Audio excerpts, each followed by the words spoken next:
Hello, this is Richard Wilson, and today we'll be talking about hedge fund startups, investment fund startups, and emerging managers. Specifically, we're going to talk about common mistakes made by them, but then also some marketing and sales best practices which should help you if you are an emerging manager.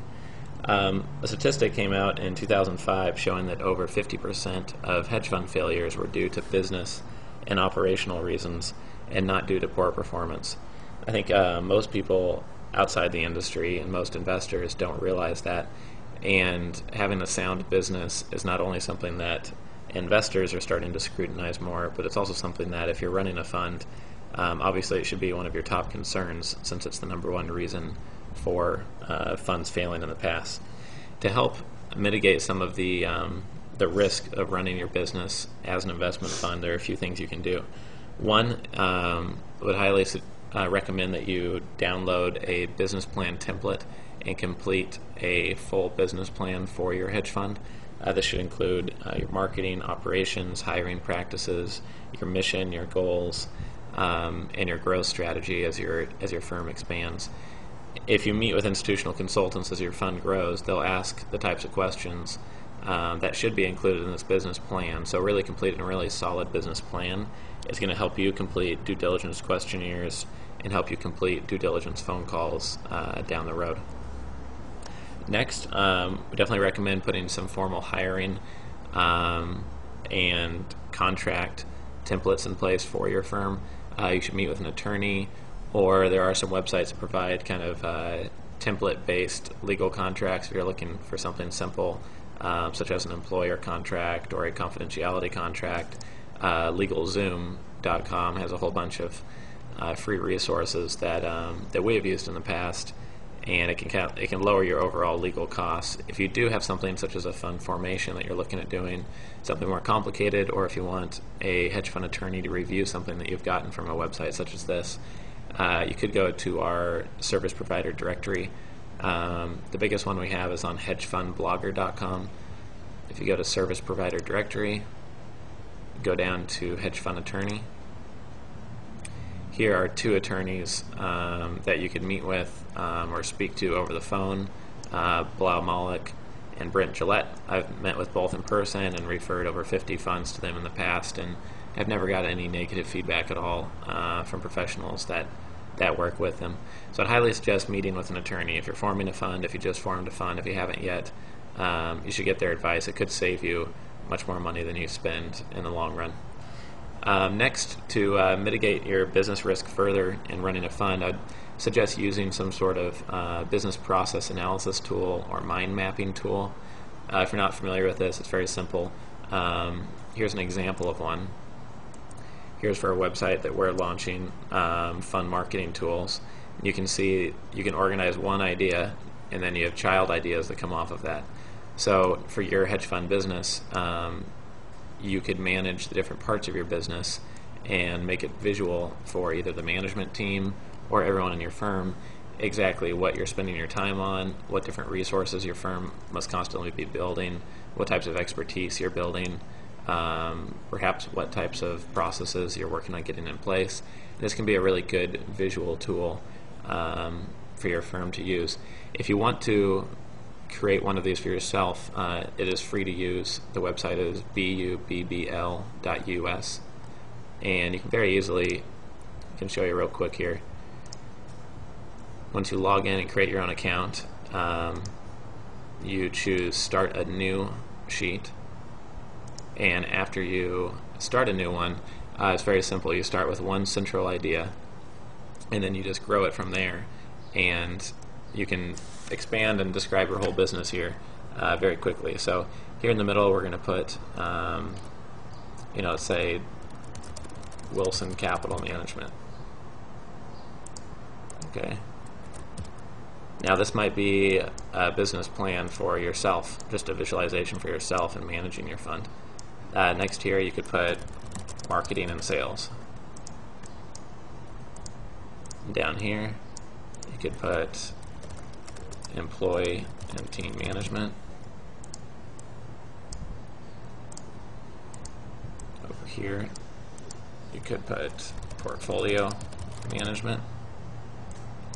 And you can see within each of these areas that there might be 5 or 6 tasks that you're having to complete either every day or over the next quarter. For marketing and sales, you might decide, just for planning purposes, that you want to break this up. And you might allocate equal amounts of time to these 3 different types of marketing. Marketing to high net worth individuals, marketing to family and friends, and perhaps marketing to local financial advisors. Usually I like to make the, if they're different levels, I like to make them some sort of different color to make them easier to read. But you can see here you can manage your whole business, and within just 20-30 minutes of using this website, you can have everything very visually laid out. It makes it easy to train somebody new. It makes it easy to see what challenges or tasks you have in front of you, and it makes sure that you keep a 10,000-foot view of your business so that you don't forget that on top of managing the portfolio and trying to raise capital, you're also running a business, and there needs to be formal business processes in place so that you can manage those and improve those over time. Okay, so now on to some marketing and sales best practices. Most hedge funds do start with marketing to friends and family.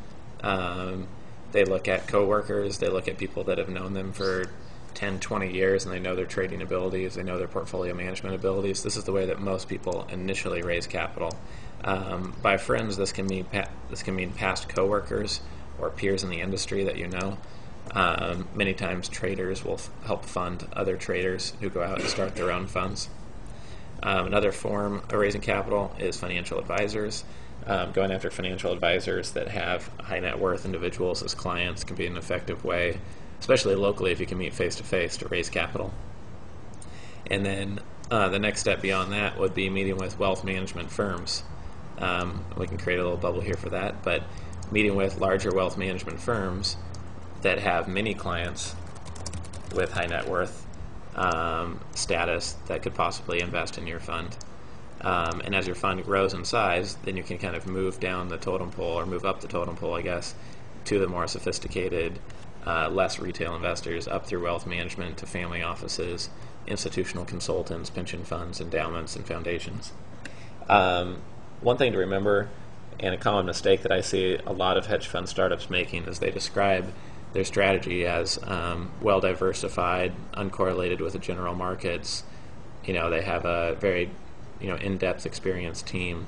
The problem with that is that professionals like myself, and especially investors who probably get twice the number of hedge fund marketing materials than I do, see the same thing over and over again, and everybody looks the same. So the trick is to come up with a unique selling proposition, and not just a selling proposition. And to make it truly unique, you need to figure out exactly why you did start your fund, what skills you guys have on your team that combined create something unique, or what unique insight or strategic information advantage your firm has over all of your competitors. Because if it doesn't look unique, then it probably won't get read at all. I recently gave a speech in Florida on hedge fund marketing best practices, and this was at a Marcus Evans conference in Boca Raton. And during that conference, or during that speech, I went over the 5 best practices that hedge funds can use to market their fund. One of them here is the materials focus on the 4 factors of hedge fund marketing.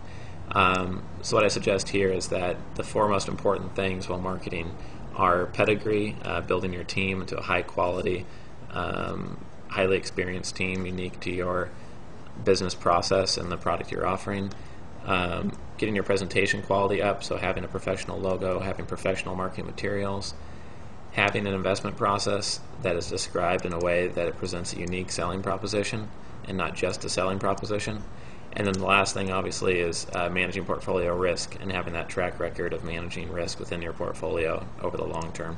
So I really think that those are the 4 things that investors really look for most: pedigree, presentation quality, process, and a unique selling proposition created by that investment process, and then portfolio risk management.